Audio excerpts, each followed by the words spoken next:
നമ്മൾ ഇടയ്ക്കെങ്കിലും പരാതി കേൾക്കുന്ന ഒരു സംഭവമാണ് സവാള വഴറ്റുമ്പോൾ സവാള മുഴുവന് കിടക്കുന്നു, നല്ലതുപോലെ വെന്തില്ല, വഴണ്ടില്ല, ഇതുപോലുള്ളത് ഇത് അങ്ങനെയൊക്കെ കേൾക്കുന്ന ഒത്തിരി പേരുണ്ട്. മുട്ടക്കറിയൊക്കെ വെക്കുമ്പോൾ തന്നെ ഏതാണ്ട് മുട്ടക്കറിയിലോട്ട് ഉള്ളിയൊക്കെ ഇങ്ങനെ മുഴുവനെ കിടക്കുകയാണെങ്കിൽ വേകാത്ത കൊണ്ടാണെന്ന്.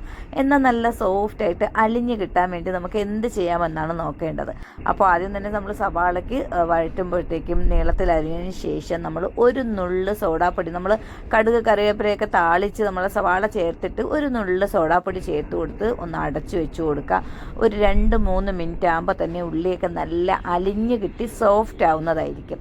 അപ്പോൾ അതുപോലെ തന്നെയാണ് സവാള വഴറ്റുമ്പോൾ ഉപ്പും മഞ്ഞൾപ്പൊടിയും ചേർത്ത് വഴറ്റുകയാണെങ്കിലും നല്ല എളുപ്പമായിരിക്കും. എന്നാലും സോഡാപ്പൊടി ചേർക്കുന്നതിൻ്റെ അത്ര വരില്ല, കുറച്ചിതായിരിക്കും. സോഡാപ്പൊടി താല്പര്യം ഇല്ലാത്തവർക്ക് ഉപ്പും മഞ്ഞൾപ്പൊടിയും ചേർത്ത് ഒന്ന് അടച്ചു വെച്ച് വേവിച്ചെടുക്കാവുന്നതാണ്.